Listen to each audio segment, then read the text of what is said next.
Hello and welcome. This week we are going to be talking about the scale studies from the Mel Bay Modern Guitar Method Grade 1 book. This is from the extended edition.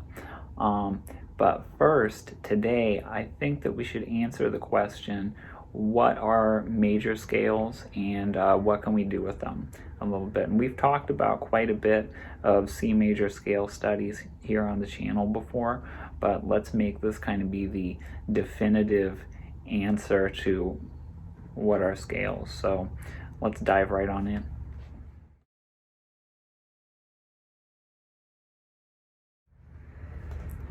So if we take all of the notes that we have learned so far in the Mel Bay Modern Guitar Method Grade 1 book, starting on our low E,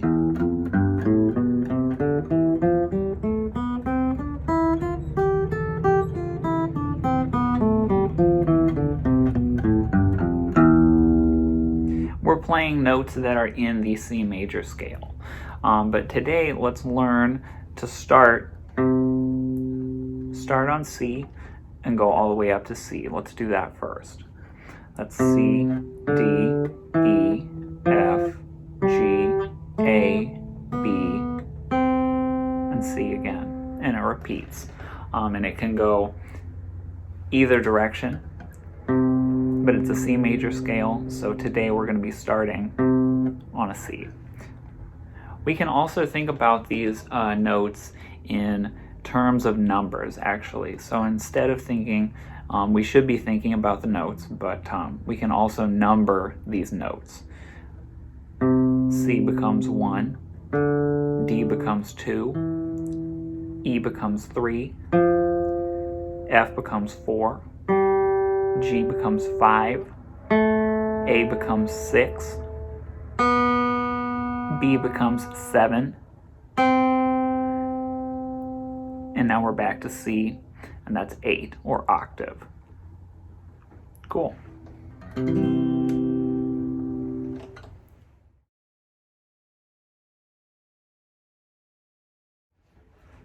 Another way to think about the major scale is in terms of solfege.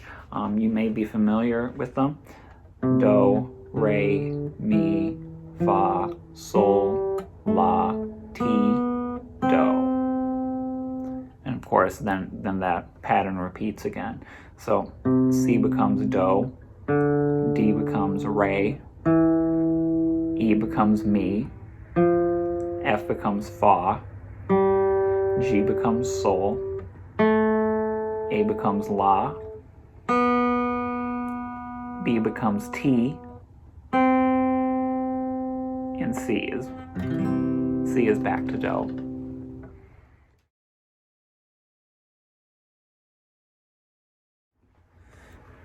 The major scale is constructed with a series of whole steps and half steps. If you'll look at the music, you'll notice that it's just a line all the way up and a line all the way down.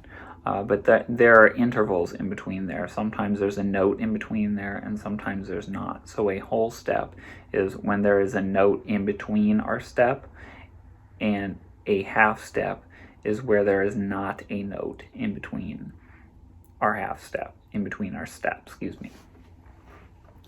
So let's have a look at it. In between C and D, there's a note in between there.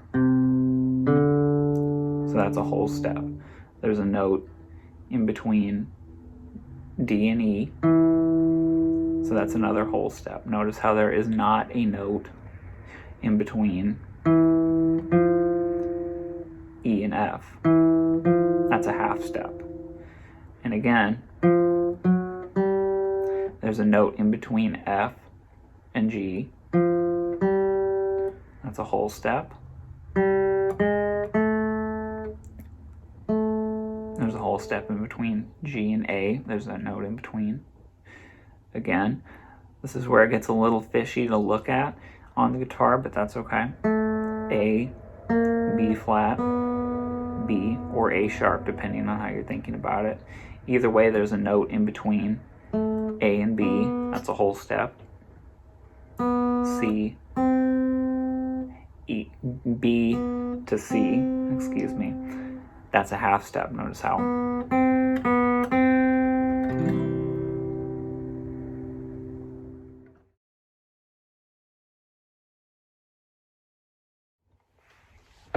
So inside of the major scale, we have a series of intervals starting on C that we can start to learn and we can start to explore.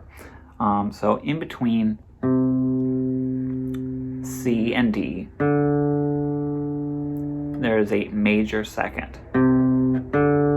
In between C and E, there is a major third. In between C and F, there is a perfect fourth. In between C and G, there is a perfect fifth. In between C and A, there is a major sixth.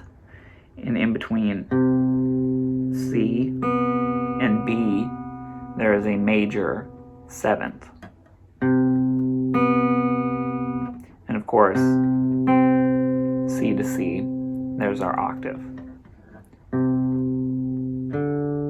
C to D, major second. C to E, major third. C to F, perfect fourth, excuse me, good grief. C to G, perfect fifth. C to E, C to A, major sixth. C to B, there's a major seventh, and then we're at our octave. And the interval numbers also relate to the numbers that we were talking about earlier. Major second, 1, 2, major third, 1, 2, 3, perfect fourth, 1, 2, 3, 4, perfect fifth, 1, 2, 3, 4, 5, major sixth, 1, 2, 3, 4, 5, 6, major seventh, 1, 2, 3, 4, 5, 6, 7, and then all the way, octave, 1, 2, 3, 4, 5, 6, 7, 8. Octave, 8, octopus. And we'll notice that the F and the G are both perfect intervals, meaning that they exist in both the major scale and the minor scale, and they're going to be the same.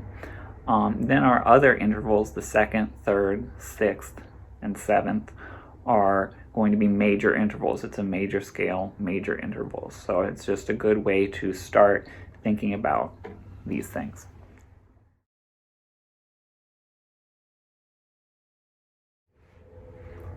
So that was a quick little rundown on what are scales and some of the language and terminology that we use to describe them. We talk about them as far as grouping in numbers, and we also talk about them as far as solfege.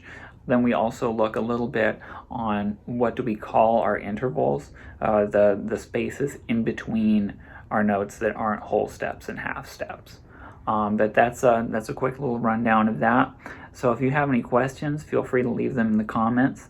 Otherwise, we're going to be doing scale studies for a little bit. That's kind of the next little section of the book. So we're going to be doing those two per video.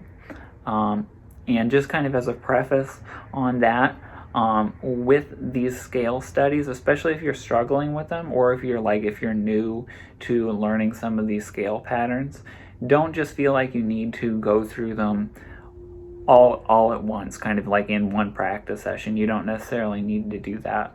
The way that I would take some of these scale studies is I would play maybe 1 or 2 of them per week and get really good at playing them, rather than playing them all kind of medium well within a week. Go for 2 per week. If you really focus on 2 per week, what that's really going to give you is it's going to give you breathing room. You're going to be able to start memorizing the music quite a bit quicker that way, because it's just going to start being internalized a little bit more. And I think by the end of the week, if you're focusing on 2, by the end of your week working on it, I think you're going to be able to actually like explore quite a bit with them and start thinking of kind of some of your own ideas. It's one of the things I always talk about, is starting to come up with your own ideas with some of this stuff, and I think that you can do that. So if you liked the video, if you got something out of it, please feel free to subscribe, feel free to comment if you have any questions, all that stuff. It's great to be here. Hope that you're having a great day, and I'll talk to you next time. Thanks. Bye.